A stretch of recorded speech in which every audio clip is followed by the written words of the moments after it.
If you're a grappler whose knees are in tatters, I'm going to give you loads of exercises in a really nice sequence, make it really simple in order to give you confidence and optimism that you can get this sorted, because I want your knees to feel amazing. Because if your knees feel amazing, you stay on the mats for as long as possible and your quality of life transforms. For those that are new to the channel, welcome. My name is Paul Green. I'm a former British paratrooper and Special Forces support group operator. I have helped hundreds or even thousands of elite soldiers become healthier, stronger versions of themselves. But now I help grapplers delete their injuries and build physical body armor. Exactly the same principles when I was in the army as a physical training instructor. These are the exercises, the best exercises to keep you on the mats. Now I know you might already do a few exercises yourself, but I'm talking the best, right? Because it's not about surviving the week. It's about building knee strength that survives multiple decades. Warm-ups and lower level strengthening, right? Depending on where you sit at the scale, a lot of blokes, sadly, will try and do a squat, they'll feel a little bit of a tweak, or they'll try and do a bodyweight lunge, feel a little bit of soreness, and they will avoid their movements. Now, one cool way, because the body is fucking amazing, it will literally grow stronger based off the stress and the programming you put it through. One way we can rein it back in and try and create a little bit of stimulation, a little bit of restorative benefits and blood flow, nutrients to a weaker area, is by choosing a few interesting exercises, right? And I'll tell you exactly why. Walking backwards on a treadmill, for example, you're gonna look like an idiot in the gym. I can guarantee you of that. However, the treadmill turned off. What it does, it provides you with kind of like a sled pull type of stimulus. And what that does, it provides a horizontal type of resistance through the knee. It's a very unique, targeting, precise exercise. And what it does is it's really low level strengthening of the heads of the quad and the tibialis anterior, which is under the knee. So the muscles slightly above the knee and the muscles slightly below the knee. Sadly, a lot of people that can't squat don't squat. And it's so important. This arguably is the most important slide that I'm going to show you today. A lot of blokes don't squat because it hurts their knees. They don't squat because, they can't get into the bottom position. And to those people, if you do these exercises, 9 out of 10 of you will have a pain-free squat within a couple of weeks.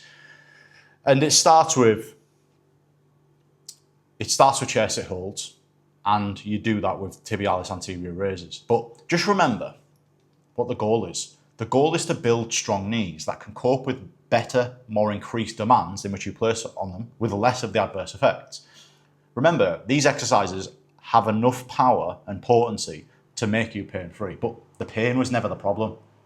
Do you know what I mean? I know you might think in the short term, the here and now, that the pain is the problem. The pain is just the body's response to an underlying problem. So these exercises will make a lot of you pain-free. However, it's so important that you maintain that focus to progress, because the pain's not going to go away for long if you stay at this low level of capacity, especially with what you want to do with your life, running up and down stairs, playing with kids, doing jiu-jitsu, skydiving, rock climbing, mountain biking, all of these great things. The king of knee strengthening is the full knee bend squat.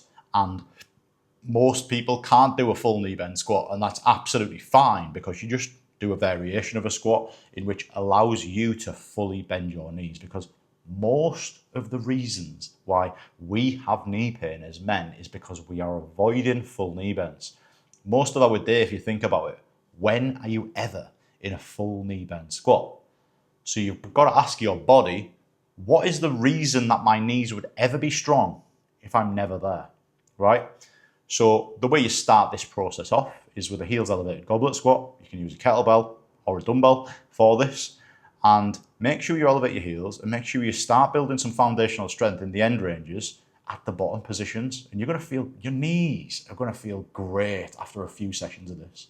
It's how quick the turnaround is when you've got no strength there. And after you've done the heels elevated goblet squat, got some baseline money in the bank, built some strength, then you can go on to a more loadable variation, because the limitation of a goblet squat is that you can't hold a lot of weight here. So one thing I like to say as a rule of thumb is that once you can do over 20 kilos in this position, which is the weight of a typical barbell, and on the machines as well. Typical machine unloaded is about 20 kilos. Then you're ready to progress onto a machine variation or a barbell variation, because it's all about making progress. Every single week making progress, adding a little bit more weight, adding a little bit more reps, because every single rep you add on is more knee strength, is an increased ability for your knees to cope with high amounts of stress with less of the adverse effects. So, hinge work. So this focuses on what the squats miss.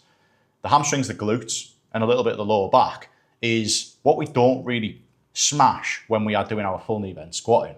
So it's important that we build well-rounded strength, foundational strength, so then we have resilience of the knees, right? So deadlifts, one of the most avoided exercises in all of weightlifting, and people think it's too risky. It's not worth the risk of tweaking your back. In fact, the data actually shows that powerlifting, deadlifting, has one of the lowest injury rates as a sport. The reason deadlifting people get injured is because they're going ridiculously heavy, that they're going way too heavy. They're doing 1 rep maxes, 2 rep maxes, whatever. You don't need to do that. So glutes, undertrained muscle, right? And I'm not saying that it is a direct crossover to your jiu-jitsu. However, having strong glutes is going to make sure that your lower back feels better, absorbing demands, and it's going to also make sure that your knees feel a lot better, because your glutes are the most powerful muscle in your body. They're actually really good at absorbing force as well. So if your glutes are there, nice and strong, your knees are going to feel less of the effects of jiu-jitsu and all the crazy stuff that you do off the mats as well. Machines. Machines are the best way to train your muscles in the shortened position. And the shortened position is what we actually miss with our squatting and with our hinge movements and stuff like that. So it's important that we visit them with laser focus as well, because it's not so much about training the shortened position as a means to alleviate knee pain, because that's usually not the case. The reason we have knee pain typically is because we are weak in the end ranges, which is the lengthened position. Landing and jumping. So training your knees' ability to absorb force quickly and produce force quickly is often missed. And you could say this is the final boss. This is the final piece of the puzzle to, making you a well-rounded athlete, because a lot of people will stick with the weights, but they will not bridge it into athleticism. And jiu-jitsu is a combat sport. So having the ability to produce force quickly and absorb force quickly is actually really important. We're not always in control of all the variables. Sometimes we need to produce force quickly. Sometimes we're getting thrown all over the place by a crazy judoka and we need to absorb force quickly. If we haven't trained it, our body doesn't know what to do when it's in them positions. Thankfully, in the gym, we can have control of all the variables. Box drop landings, you can do jumping and you land, and you try and land softly and you try and absorb the force quickly. So you're training your body's ability to slow down, and this is called deceleration.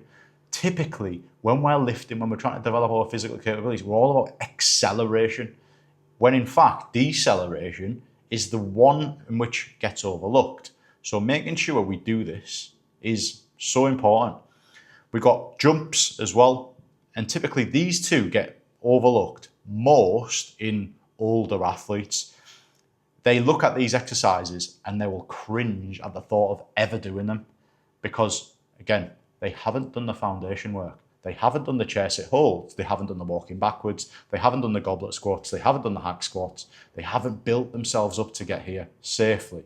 So they haven't built the knee armor to really benefit from these exercises. Strength first, then resilience. These are exercises that develop your resilience of your knees. How to use them exercises to build an effective training session. Knee armor session 1, quad focus, print screen.